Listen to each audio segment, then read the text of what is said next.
Antologi Pembacaan Firman Tuhan yang Maha Kuasa.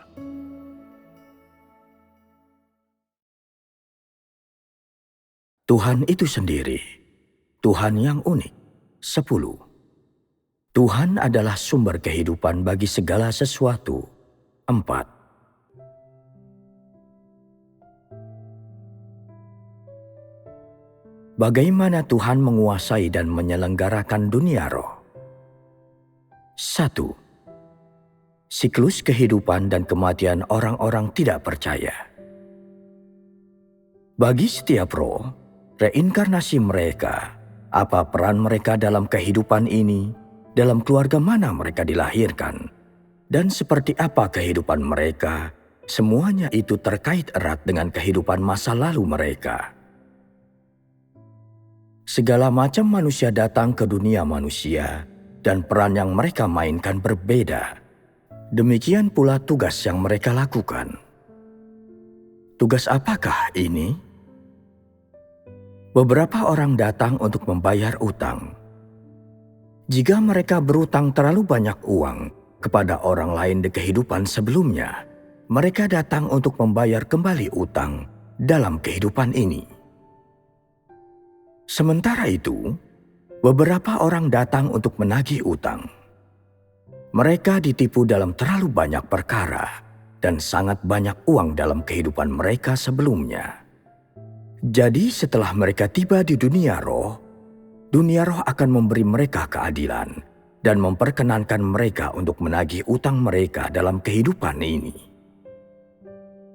Beberapa orang datang untuk membayar utang budi.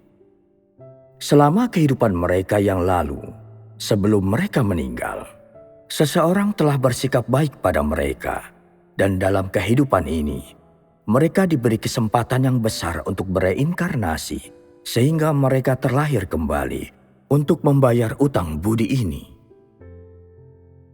Sementara itu, yang lainnya telah terlahir kembali dalam kehidupan ini untuk menuntut nyawa. Nyawa siapakah yang mereka tuntut?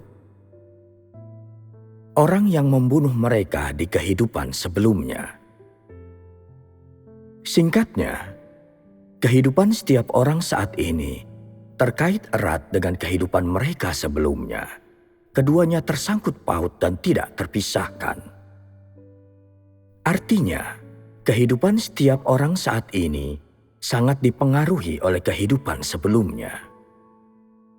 Sebagai contohnya, sebelum ia meninggal, Chang menipu Li sejumlah besar uang. Jadi, apakah Chang berutang kepada Li? Karena dia berutang, apakah wajar jika Li harus menagih utang itu dari Chang? Jadi, setelah mereka meninggal, ada utang yang harus diselesaikan di antara mereka. Ketika mereka bereinkarnasi dan Chang menjadi manusia, bagaimana Li menagih utangnya dari Chang? Salah satu cara adalah Li menagih utangnya itu dengan dilahirkan kembali sebagai putra Chang. Chang menghasilkan banyak uang, dan uang itu dihambur-hamburkan oleh Li. Tidak peduli berapa banyak uang yang dihasilkan Chang, putranya Li membantu dia dengan membelanjakannya. Tidak peduli berapa banyak yang dihasilkan Chang, itu tidak pernah cukup, dan sementara itu, putranya, entah bagaimana, selalu pada akhirnya menghabiskan uang ayahnya dengan berbagai cara dan sarana yang berbeda. Chang sangat bingung. Mengapa putraku selalu menjadi pembawa sial? Mengapa putra orang lain begitu baik? Mengapa putraku tidak memiliki cita-cita? Mengapa dia sangat tak berguna dan tidak mampu menghasilkan uang? Mengapa aku harus selalu membiayainya? Karena aku harus membiayainya, aku akan melakukannya. Tetapi mengapa tidak peduli berapapun banyaknya uang yang kuberikan kepadanya, dia selalu membutuhkan lebih? Mengapa dia tidak bisa melakukan pekerjaan sehari-hari yang jujur, tetapi malah tidak melakukan apa-apa? Bermalas-malasan, makan, minum, melacur, dan bertaruh. Apa sebenarnya yang sedang terjadi? Chang kemudian berpikir sejenak. Bisa jadi aku memiliki utang kepadanya di kehidupan sebelumnya. Baiklah kalau begitu, aku akan melunasinya. Ini tidak akan berakhir sebelum aku membayarnya sampai lunas. Harinya mungkin akan tiba ketika utang kepada Li benar-benar telah dibayar kembali. Dan ketika dia berusia 40 atau 50, akan tiba saatnya ketika dia tiba-tiba tersadar. Aku belum melakukan satupun hal yang baik selama separuh pertama hidupku. Aku telah menghambur-hamburkan semua uang yang dihasilkan ayahku. Aku harus menjadi orang baik. Aku akan menguatkan diri. Aku akan menjadi orang yang jujur dan hidup dengan pantas. Dan aku tidak akan pernah membawa kesedihan bagi ayahku lagi. Mengapa dia berpikir demikian? Mengapa dia tiba-tiba berubah menjadi lebih baik? Apakah ada alasan untuk hal ini? Apa alasannya? Karena Li telah menagih utangnya, Chang telah membayar utangnya. Dalam hal ini, ada sebab dan akibat. Kisah ini telah dimulai sejak lama, jauh sebelum mereka berdua dilahirkan, dan kisah tentang mereka di kehidupan yang lalu telah dibawa ke kehidupan mereka saat ini, dan tidak satupun dari mereka dapat menyalahkan yang lainnya. Terlepas dari apapun yang diajarkan Chang kepada putranya tidak pernah mendengarkan dan tidak pernah melakukan pekerjaan sehari-hari yang jujur. Tetapi pada hari utang itu dilunasi, tidak perlu lagi untuk mengajarinya. Putranya secara alami mengerti. Ini adalah sebuah contoh yang sederhana. Adakah banyak contoh lain semacam itu? Ya, Apa yang disampaikan hal ini kepada manusia? bahwa mereka harus baik dan tidak boleh melakukan kejahatan. Bahwa mereka tidak seharusnya melakukan kejahatan dan akan ada pembalasan atas kejahatan mereka.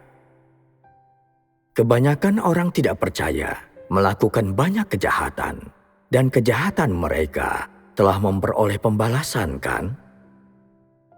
Tetapi apakah pembalasan ini terjadi secara sembarangan? Semua yang mendapatkan pembalasan memiliki latar belakang dan alasan. Apakah engkau pikir tidak akan terjadi apapun kepadamu setelah engkau menipu uang seseorang? Apakah engkau pikir bahwa setelah menipu uang mereka, tidak akan ada konsekuensi bagimu setelah engkau mengambil uang mereka? Itu tidak mungkin. Akan ada konsekuensi. Terlepas dari siapapun mereka, atau apakah mereka percaya bahwa Tuhan itu ada, setiap orang harus bertanggung jawab atas perilaku mereka dan menanggung akibat dari tindakan mereka. Berkenaan dengan contoh sederhana ini, Chang dihukum dan Li dibayar kembali. Bukankah ini adil? Ketika manusia melakukan perkara-perkara semacam itu, ada akibat semacam itu. Hal itu tidak dapat dipisahkan dari penyelenggaraan dunia roh. Meskipun menjadi orang-orang tidak percaya, yakni orang-orang yang tidak percaya kepada Tuhan, keberadaan mereka tunduk pada ketetapan dan maklumat surgawi tersebut. Tidak seorang pun dapat meloloskan diri darinya, dan tidak seorang pun bisa menghindari kenyataan ini. Orang-orang yang tidak beriman seringkali percaya bahwa segala sesuatu yang dapat dilihat itu ada, sedangkan segala sesuatu yang tidak dapat dilihat atau sangat jauh dari manusia tidak ada. Mereka lebih suka percaya bahwa tidak ada siklus kehidupan dan kematian dan tidak ada hukuman, sehingga mereka berdosa dan melakukan kejahatan tanpa penyesalan. Setelah itu mereka dihukum atau bereinkarnasi sebagai hewan. Kebanyakan dari beragam manusia di antara orang-orang tidak percaya terjatuh ke dalam lingkaran setan ini. Ini karena mereka tidak mengetahui bahwa dunia roh sangat ketat dalam penyelenggaraannya atas semua makhluk hidup. Apakah engkau percaya atau tidak? Inilah faktanya. Karena tidak satu pun orang atau objek dapat luput dari jangkauan pengamatan Tuhan, dan tidak satu pun orang atau objek dapat luput dari aturan-aturan dan batasan-batasan ketetapan dan maklumat surgawi dari Tuhan. Jadi, contoh yang sederhana ini memberitahu semua orang bahwa apakah engkau percaya kepada Tuhan atau tidak, berbuat dosa dan melakukan kejahatan itu tidak dapat diterima dan ada konsekuensinya. Ketika seseorang yang menipu uang orang lain dihukum dengan cara demikian, hukuman semacam itu adil. Perilaku yang biasa terlihat semacam ini dihukum oleh dunia roh, dihukum oleh ketetapan dan maklumat surgawi dari Tuhan, dan perilaku yang sangat kriminal dan jahat, pemerkosaan dan penjarahan, penggelapan dan penipuan, pencurian dan perampokan, pembunuhan dan pembakaran, dan seterusnya. Terlebih lagi, akan terkena serangkaian hukuman yang berbeda-beda beratnya. Mencakup apakah hukuman yang berbeda-beda beratnya ini?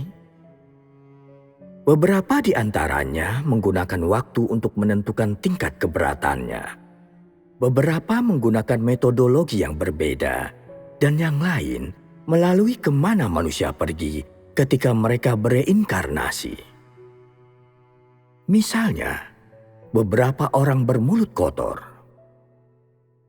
Merujuk pada apakah bermulut kotor itu?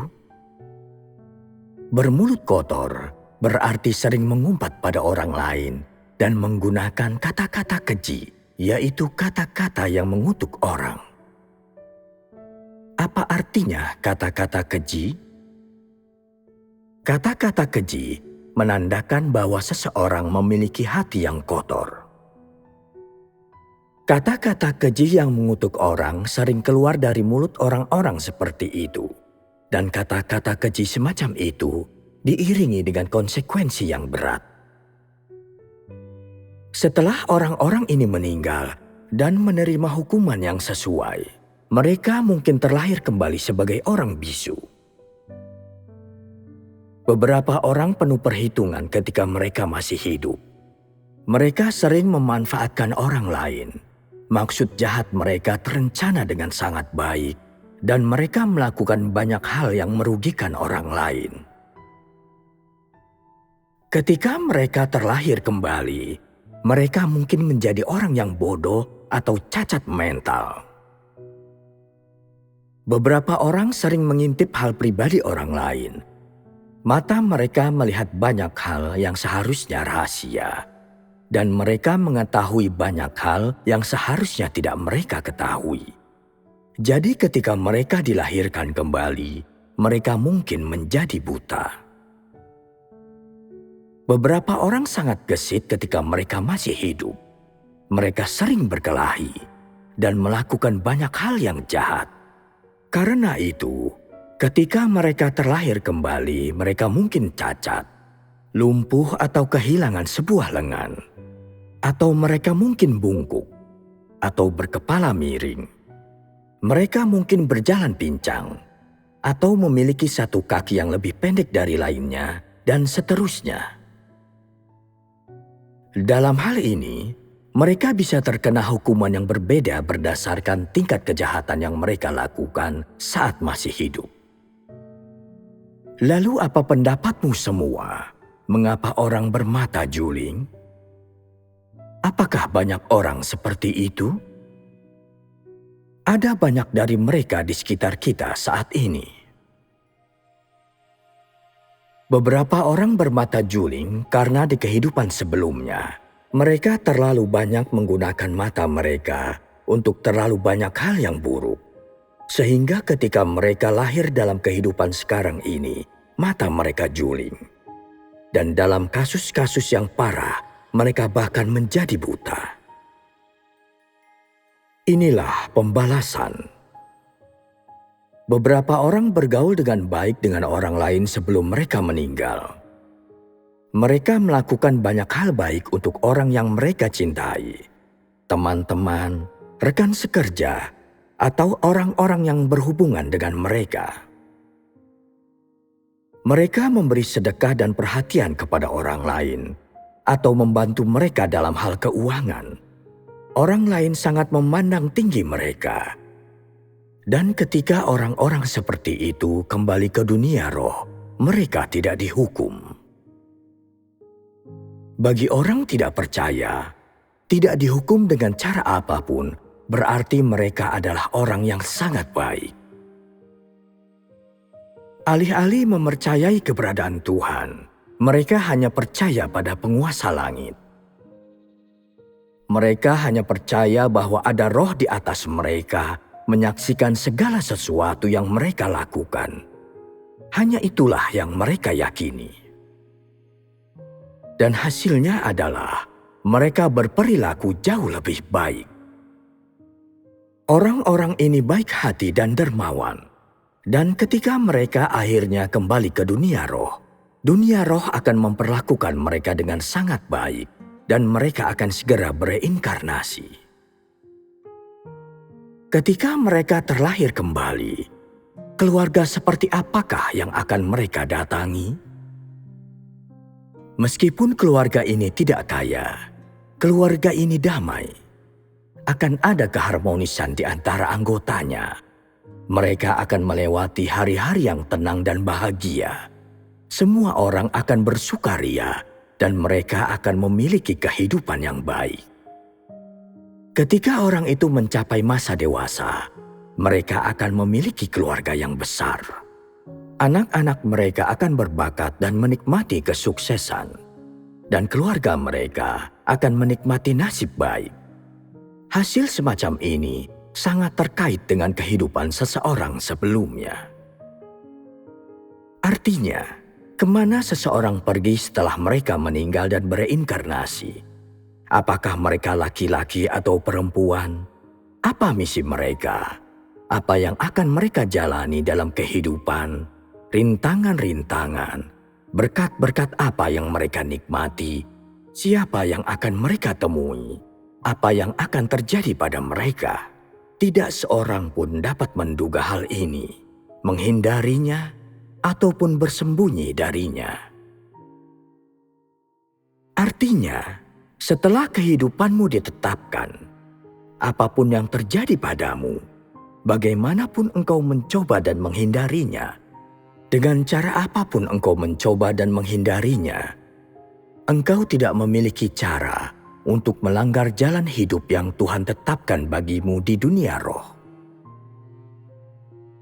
Karena ketika engkau bereinkarnasi, nasib hidupmu telah ditetapkan. Apakah itu baik atau buruk? Semua orang harus menghadapi hal ini dan harus terus maju.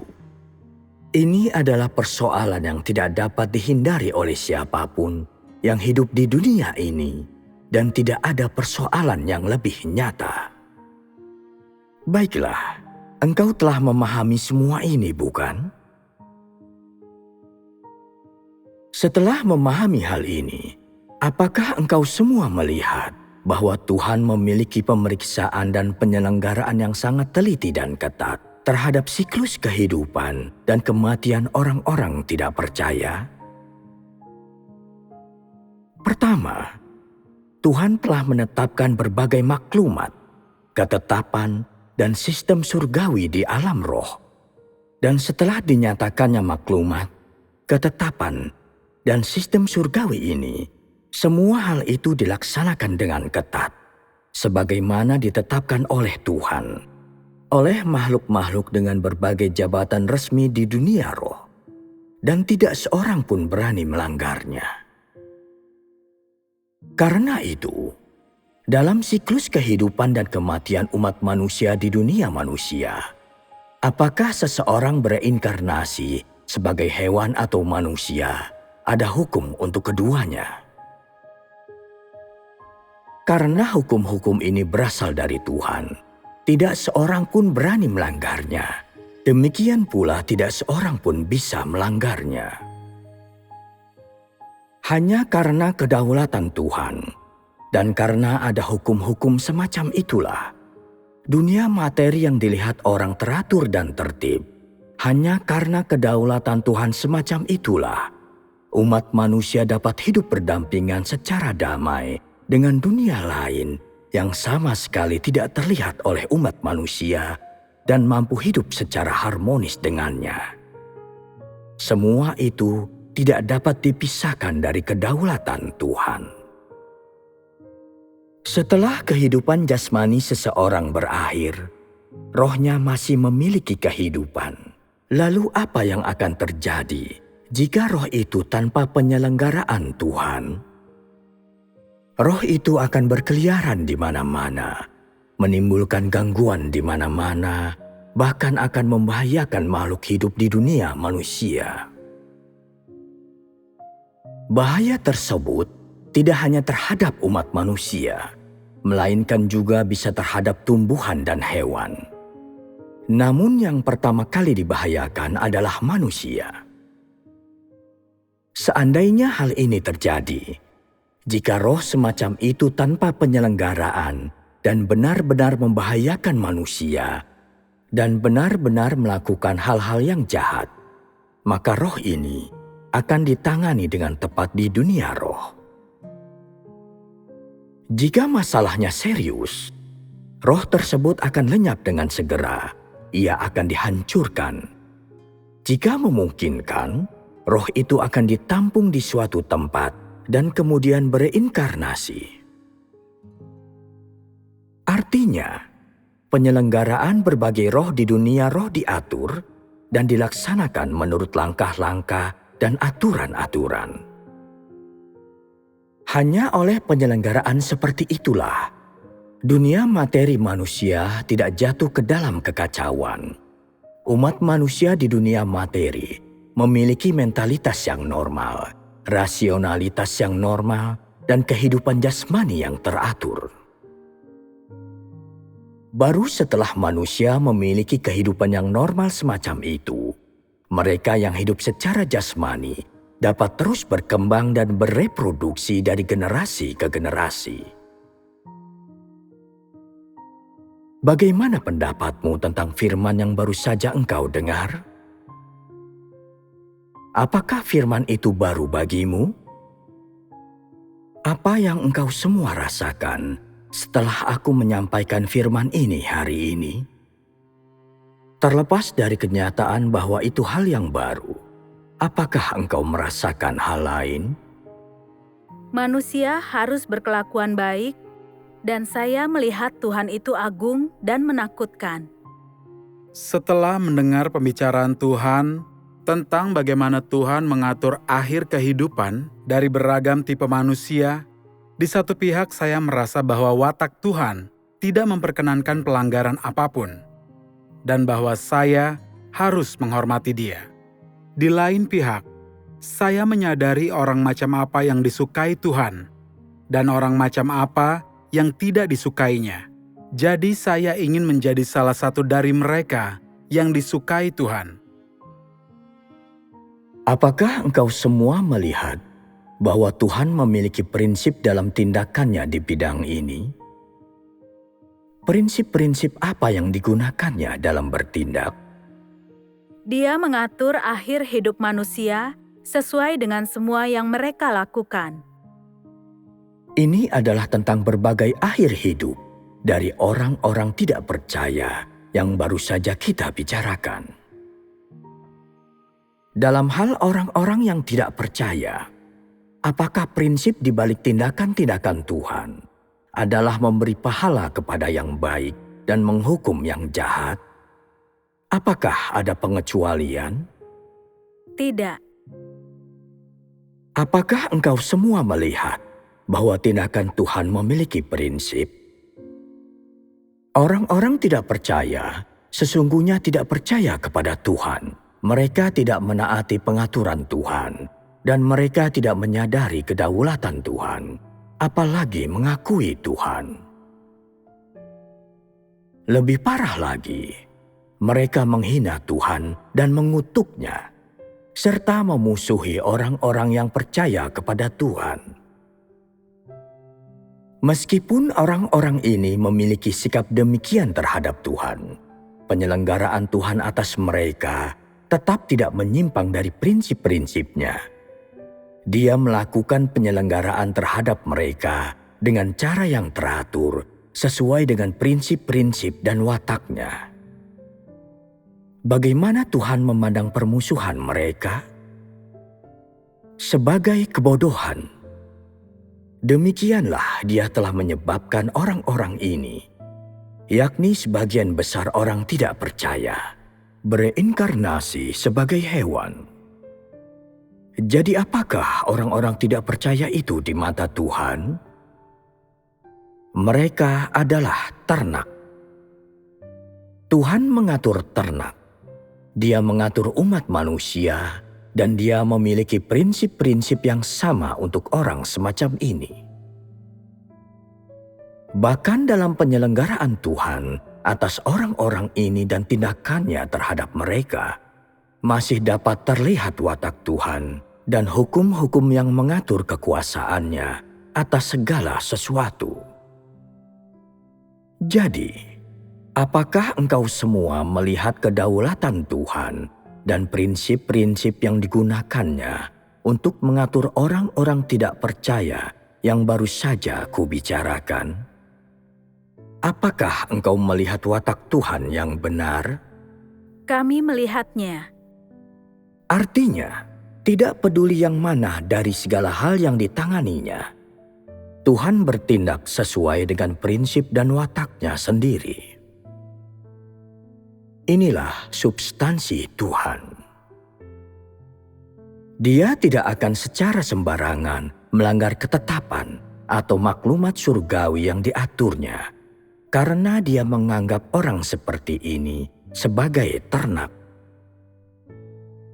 Tuhan bertindak sesuai dengan prinsip-prinsip tanpa penyimpangan sedikit pun. Tindakannya sama sekali tidak terpengaruh oleh faktor apapun dan tidak peduli apapun yang dilakukannya. Semua itu sejalan dengan prinsip-prinsipnya sendiri.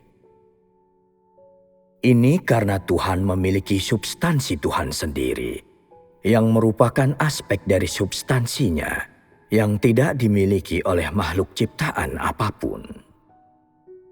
Tuhan itu sangat cermat dan bertanggung jawab dalam penanganan, pendekatan, pengelolaan, penyelenggaraan, dan penguasaan setiap objek, orang, dan makhluk hidup di antara segala sesuatu yang diciptakannya. Dan Dia tidak pernah ceroboh dalam hal ini. Kepada orang-orang yang baik, Dia bermurah hati dan baik hati. Kepada orang-orang yang jahat, Dia memberikan hukuman tanpa berbelas kasihan. Dan untuk beraneka ragam makhluk hidup, Dia membuat pengaturan yang sesuai secara tepat waktu dan teratur, sesuai dengan tuntutan yang berbeda-beda dari dunia umat manusia pada waktu yang berbeda-beda. Sehingga beraneka ragam makhluk hidup ini bereinkarnasi sesuai dengan peran yang mereka mainkan secara teratur dan berpindah di antara dunia materi dan dunia roh dengan cara yang teratur. Kematian makhluk hidup, berakhirnya kehidupan jasmani, menandakan bahwa makhluk hidup telah pergi dari dunia materi ke dunia roh. Sementara lahirnya kehidupan jasmani yang baru menandakan bahwa makhluk hidup telah datang dari dunia roh ke dunia materi dan mulai menjalankan perannya, memainkan perannya. Entah itu keberangkatan atau kedatangan suatu makhluk, keduanya tidak dapat dipisahkan dari pekerjaan dunia roh. Ketika seseorang datang ke dunia materi, pengaturan dan ketentuan yang sesuai telah dibuat oleh Tuhan di dunia roh mengenai keluarga yang mereka tuju, zaman yang mereka datangi, jam kedatangan mereka, dan peran yang mereka mainkan. Jadi seluruh kehidupan orang ini, hal-hal yang mereka lakukan dan jalan yang mereka tempuh berjalan sesuai dengan pengaturan dunia roh tanpa kesalahan sekecil apapun. Sementara itu, kapan kehidupan jasmani berakhir serta cara dan tempat berakhirnya jelas dan dapat dipahami oleh dunia roh. Tuhan menguasai dunia materi dan Dia menguasai dunia roh. Dia tidak akan menunda siklus kehidupan dan kematian yang normal dari jiwa.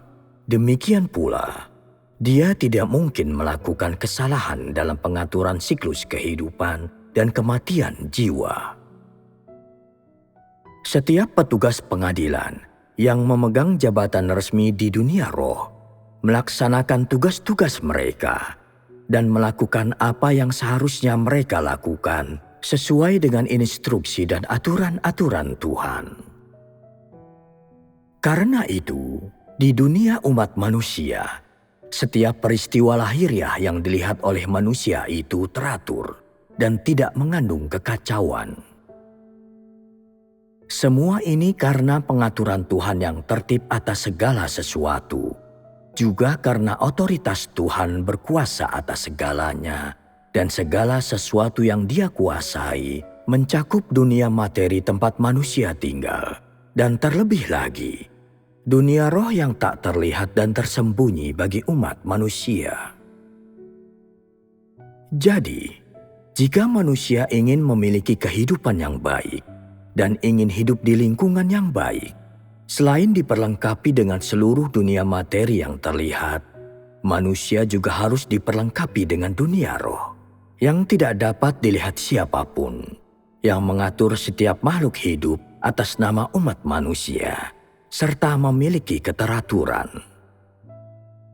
Jadi, ketika dikatakan bahwa Tuhan adalah sumber kehidupan atas segala sesuatu, bukankah kita telah meningkatkan kesadaran dan pemahaman kita tentang segala sesuatu? Ya. 2. Siklus kehidupan dan kematian berbagai orang beriman.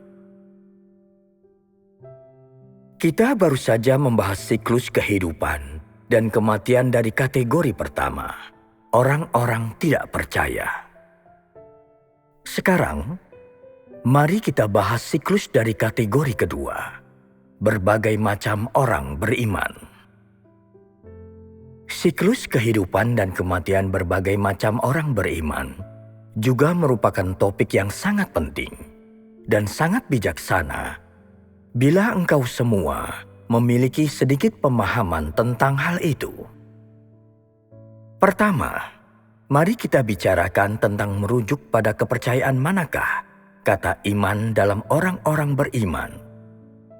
Itu merujuk pada kepercayaan Yudaisme, Kristen, Katolik, Islam, dan Buddha, kelima agama besar ini. Selain dari orang-orang tidak percaya, orang-orang yang percaya pada kelima agama ini memenuhi sebagian besar penduduk dunia. Di antara kelima agama ini, orang-orang yang telah berkarir berdasarkan kepercayaan mereka hanya sedikit. Tetapi agama-agama ini memiliki banyak orang yang percaya padanya. Orang-orang yang percaya pada agama-agama ini pergi ke tempat yang berbeda-beda ketika mereka meninggal. Berbeda dari siapa? Dari orang-orang tidak percaya, orang-orang yang tidak beriman yang baru saja kita bicarakan. Setelah mereka meninggal, orang-orang percaya dari kelima agama ini pergi ke tempat lain, suatu tempat yang berbeda dari orang-orang tidak percaya. Tetapi prosesnya sama. Dunia roh juga akan membuat penilaian tentang mereka berdasarkan segala hal yang telah mereka lakukan sebelum mereka meninggal. Sesudahnya, mereka akan diproses sesuai dengan hal tersebut. Tetapi mengapa orang-orang ini ditampung di tempat lain untuk diproses? Ada alasan penting untuk hal ini. Alasan apakah ini? Aku akan memberitahu engkau semua dengan menggunakan sebuah contoh. Tetapi sebelum aku melakukannya, engkau semua mungkin berpikir dalam dirimu sendiri. Mungkin itu karena mereka punya sedikit kepercayaan kepada Tuhan.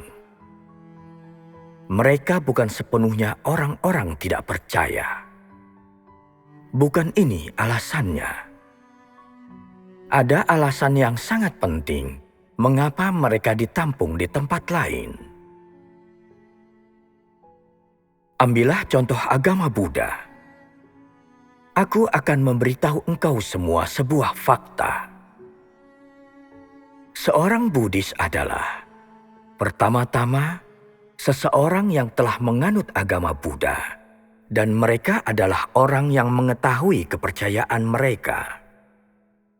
Ketika seorang Buddhis memotong rambut mereka dan menjadi seorang biksu atau biksuni, ini artinya mereka telah memisahkan diri dari dunia sekuler dan meninggalkan hiruk-pikuk dunia manusia jauh di belakang. Setiap hari, mereka membacakan sutra dan melantunkan nama-nama Buddha, hanya makan makanan vegetarian, menjalani kehidupan pertapaan, dan mereka melewati hari-hari mereka ditemani cahaya dingin dan remang-remang dari lampu minyak. Mereka menghabiskan seluruh hidup mereka dengan cara ini. Ketika kehidupan jasmani mereka berakhir, mereka membuat rangkuman dari kehidupan mereka. Tetapi di dalam hati mereka, mereka tidak tahu kemana mereka akan pergi setelah mereka meninggal. Siapa yang akan mereka jumpai, dan apa akhir yang akan mereka alami. Di dalam hati mereka, mereka tidak paham tentang hal-hal ini. Mereka tidak melakukan apa-apa selain tanpa berpikir menghabiskan seluruh hidup mereka dengan disertai iman. Setelah itu, mereka meninggalkan dunia ini disertai harapan dan impian yang tak berdasar. Demikianlah berakhirnya kehidupan jasmani mereka ketika mereka meninggalkan dunia orang hidup. Dan setelah itu, mereka kembali ke tempat asal mereka di dunia roh. Apakah orang ini akan bereinkarnasi untuk kembali ke dunia dan melanjutkan pembinaan diri mereka sendiri, tergantung pada perilaku dan pembinaan diri mereka sendiri sebelum kematian mereka. Jika mereka tidak melakukan kesalahan selama masa hidup mereka, mereka akan segera bereinkarnasi dan dikirim kembali ke dunia, di mana mereka akan sekali lagi menjadi biksu atau biksuni. Sesuai prosedur pertama kalinya, tubuh jasmani mereka membina diri sendiri. Setelah itu, mereka mati dan kembali ke dunia roh, di mana mereka diselidiki. Setelah itu, jika tidak ada masalah, mereka dapat kembali sekali lagi ke dunia manusia, dan sekali lagi menganut agama Buddha dan melanjutkan pembinaan diri mereka. Setelah bereinkarnasi 3 hingga 7 kali, mereka sekali lagi akan kembali ke dunia roh, ke tempat mereka pergi setiap kali kehidupan jasmani mereka berakhir.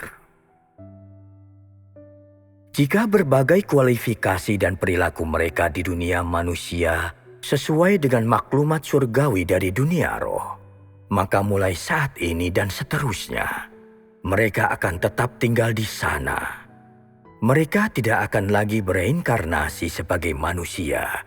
Juga tidak akan ada risiko mereka dihukum karena melakukan kejahatan di dunia. Mereka tidak akan pernah lagi mengalami proses ini. Sebaliknya, sesuai keadaan mereka, mereka akan menduduki jabatan di dunia roh. Inilah yang disebut umat Buddha sebagai mencapai kebudaan.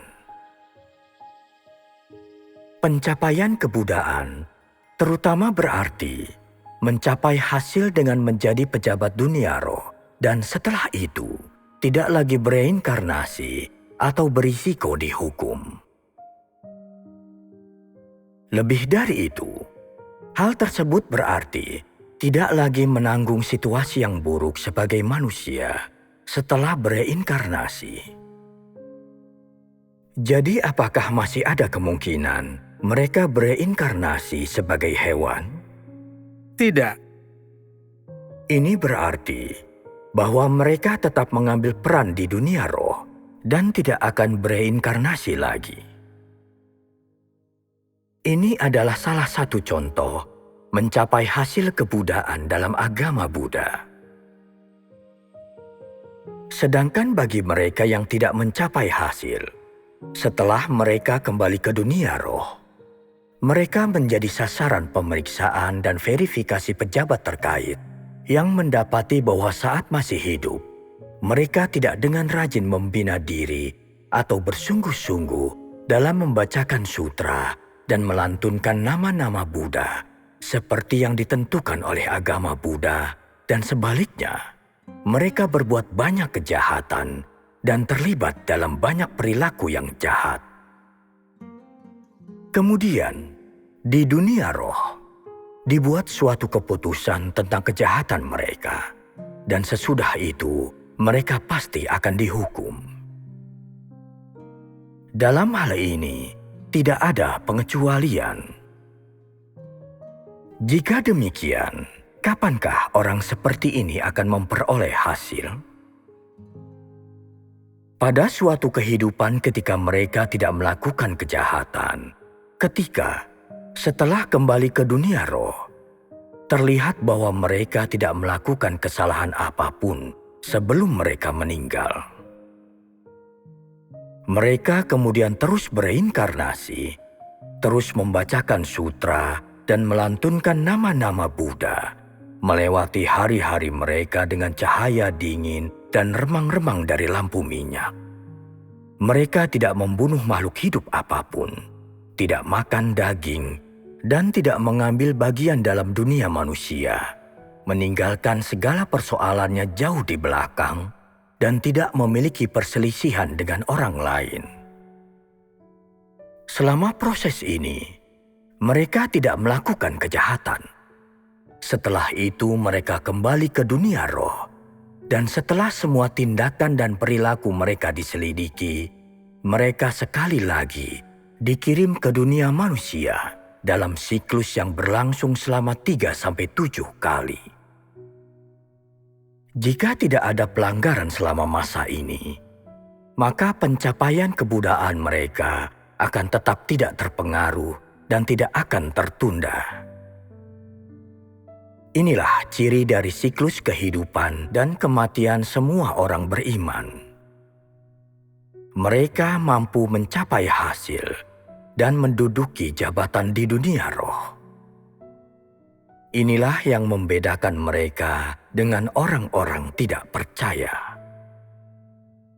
Pertama-tama, ketika mereka masih hidup di dunia, bagaimana perilaku dari orang-orang yang dapat menduduki jabatan di dunia roh? Mereka sama sekali tidak boleh melakukan kejahatan. Mereka tidak boleh melakukan pembunuhan, pembakaran, pemerkosaan, atau penjarahan. Jika mereka melakukan kecurangan, penipuan, pencurian, atau perampokan, mereka tidak dapat mencapai hasil. Dengan kata lain, jika mereka memiliki sangkut paut atau kaitan apapun dengan kejahatan, mereka tidak akan dapat lolos dari hukuman yang dijatuhkan kepada mereka oleh dunia roh. Dunia roh membuat pengaturan yang sesuai bagi orang-orang Buddha yang mencapai kebudaan. Mereka mungkin ditugaskan untuk mengurus orang-orang yang tampaknya percaya pada agama Buddha dan penguasa langit. Umat Buddha akan diberi wewenang hukum. Mereka hanya dapat mengurus orang-orang tidak percaya. Atau mereka mungkin menjadi petugas pengadilan yang sangat tidak penting. Alokasi tersebut sesuai dengan sifat roh-roh ini. Ini merupakan contoh dari agama Buddha. Di antara kelima agama yang telah kita bicarakan, kekristenan agak istimewa. Apa yang istimewa tentang kekristenan? Mereka adalah orang-orang yang percaya kepada Tuhan yang benar. Bagaimana mungkin mereka yang percaya kepada Tuhan yang benar itu termasuk di sini? Karena kekristenan itu adalah semacam kepercayaan, maka tidak diragukan lagi. Kekristenan hanya terkait dengan iman. Kekristenan itu adalah semacam tata cara, semacam agama, dan sesuatu yang terpisah dari iman orang-orang yang benar-benar mengikuti Tuhan. Alasan mengapa aku memasukkannya dalam daftar 5 agama besar adalah karena kekristenan itu telah diturunkan ke tingkat yang sama seperti Yudaisme, Buddha, dan Islam. Kebanyakan orang Kristen tidak percaya bahwa Tuhan itu ada, atau bahwa Dia berkuasa atas segala hal, apalagi percaya pada keberadaannya. Sebaliknya, mereka hanya menggunakan Alkitab untuk berbicara tentang teologi, menggunakan teologi untuk mengajar manusia agar berbuat baik, bertahan dalam penderitaan, dan melakukan hal-hal yang baik. Agama semacam itulah kekristenan itu. Agama itu hanya berkonsentrasi pada teori-teori teologi. Sama sekali tidak ada hubungannya dengan pekerjaan Tuhan dalam mengelola dan menyelamatkan manusia. Itu adalah agama dari mereka yang mengikuti Tuhan, namun tidak diakui oleh Tuhan. Tetapi Tuhan juga memiliki prinsip atas pendekatannya terhadap mereka. Dia tidak secara sembarangan mengurus dan menangani mereka sesuka hati, dengan cara yang sama seperti pada orang-orang tidak percaya. Pendekatannya terhadap mereka sama dengan umat Buddha. Jika ketika masih hidup, seorang Kristen memiliki disiplin diri, mampu secara ketat menaati 10 perintah Tuhan, dan menaati hukum dan perintah-perintah itu, serta menuntut diri mereka sendiri untuk berperilaku demikian. Dan jika mereka dapat melakukan hal ini seumur hidup mereka, maka mereka juga harus menghabiskan jumlah waktu yang sama, melewati siklus kehidupan dan kematian, sebelum mereka benar-benar dapat mencapai apa yang disebut pengangkatan. Setelah mencapai pengangkatan ini, mereka tetap tinggal di dunia roh, di mana mereka menduduki jabatan dan menjadi salah satu dari petugas pengadilannya. Demikian pula, jika mereka melakukan kejahatan di dunia, jika mereka berdosa dan melakukan terlalu banyak dosa, tidak dapat dihindari, mereka akan dihukum dan didisiplinkan dengan tingkat kekerasan yang berbeda-beda. Dalam agama Buddha, mencapai hasil berarti masuk ke tanah suci kebahagiaan tertinggi. Tetapi disebut apakah ini dalam agama Kristen? Ini disebut masuk surga dan diangkat. Mereka yang benar-benar diangkat juga menjalani siklus kehidupan dan kematian 3-7 kali. Kemudian, setelah meninggal, mereka datang ke dunia roh, seolah-olah mereka telah jatuh tertidur. Jika mereka mencapai standar, mereka dapat tetap mengambil peran, dan tidak seperti orang-orang di dunia, mereka tidak akan bereinkarnasi dengan cara yang sederhana atau menurut ketentuan. Dari antara semua agama ini, akhir yang mereka bicarakan dan tujuan yang mereka perjuangkan sama dengan pencapaian hasil dalam agama Buddha. Hanya saja, hal tersebut dicapai dengan cara yang berbeda. Semua tujuan akhirnya serupa. Untuk sebagian orang dari agama-agama ini yang mampu menaati ajaran-ajaran agama dalam perilaku mereka, Tuhan memberi mereka tempat tujuan yang sesuai, tempat yang sesuai untuk dituju, dan menangani mereka dengan tepat. Semua ini masuk akal, tetapi tidak seperti yang dibayangkan orang, kan? Sekarang, setelah mendengar apa yang terjadi pada orang Kristen, bagaimana perasaanmu? Apakah engkau bersedih hati untuk mereka? Apakah engkau bersimpati terhadap mereka? Sedikit. Tidak ada yang bisa dilakukan. Mereka hanya dapat menyalahkan diri mereka sendiri. Mengapa aku berkata demikian? Pekerjaan Tuhan itu benar.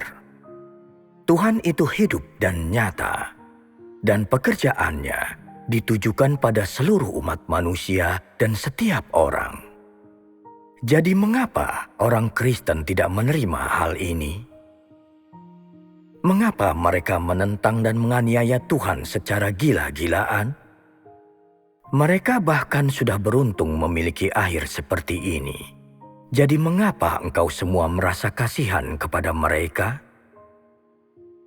Bagi mereka, ditangani dengan cara ini menunjukkan toleransi yang besar. Berdasarkan sejauh mana mereka menentang Tuhan, mereka seharusnya dihancurkan. Tuhan tidak melakukan hal ini dan hanya menangani kekristenan sama dengan agama biasa.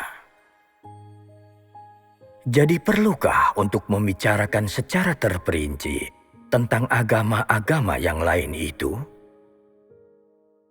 Karakteristik yang khas dari semua agama ini adalah agar manusia dapat menahan lebih banyak penderitaan, tidak melakukan kejahatan, mengatakan hal-hal yang baik, melakukan perbuatan-perbuatan yang baik, tidak menyumpahi orang lain, tidak serta-merta mengambil kesimpulan tentang orang lain, menjauhkan diri dari perselisihan, melakukan hal-hal yang baik, menjadi orang baik. Kebanyakan ajaran agama seperti ini. Jadi, jika orang-orang beriman ini, orang-orang dari berbagai agama dan kelompok keagamaan ini, dapat dengan teguh menaati ajaran-ajaran agama, mereka tidak akan melakukan kesalahan-kesalahan atau dosa-dosa besar sewaktu mereka berada di dunia dan setelah bereinkarnasi 3-7 kali. Pada umumnya orang-orang ini, orang-orang yang mampu dengan teguh menaati ajaran-ajaran agama, akan tetap mengambil peran di dunia roh. Apakah ada banyak orang seperti itu? Tidak, tidak banyak. Didasarkan pada apakah jawabanmu? Tidak mudah untuk berbuat baik atau menaati aturan-aturan dan hukum-hukum agama itu. Agama Buddha tidak mengizinkan manusia memakan daging. Bisakah engkau melakukan itu? Jika engkau harus mengenakan jubah abu-abu dan membacakan sutra dan melantunkan nama-nama Buddha di kuil Buddha sepanjang hari, bisakah engkau melakukannya? Itu tidak akan mudah. Kekristenan memiliki 10 perintah Tuhan, perintah-perintah dan hukum-hukum. Apakah semua itu mudah untuk ditaati? Tidak. Ambillah contoh menyumpahi orang lain. Manusia tidak mampu menaati peraturan ini. Tidak mampu menahan diri, mereka mengumpat. Dan setelah mengumpat, mereka tidak dapat menariknya kembali. Jadi apa yang mereka lakukan? Pada malam hari, mereka mengakui dosa-dosa mereka. Terkadang setelah mereka menyumpahi orang lain, masih ada kebencian di dalam hati mereka. Dan mereka bahkan sampai merencanakan kapan mereka akan menyakiti orang-orang itu. Singkatnya, bagi mereka yang hidup di antara dogma-dogma yang mati ini, tidak mudah untuk tidak berdosa atau melakukan kejahatan. Oleh karena itu, di setiap agama, hanya ada segelintir orang yang benar-benar bisa mencapai hasil. Engkau mengira bahwa karena begitu banyaknya orang-orang yang menganut agama-agama ini, banyak yang akan dapat terus mengambil peran dalam dunia roh. Tetapi tidak sebanyak itu.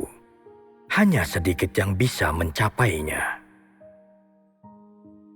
Itulah secara umum siklus kehidupan dan kematian orang-orang beriman.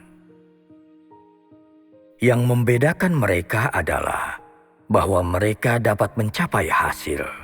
Dan inilah yang membedakan mereka dengan orang-orang tidak percaya.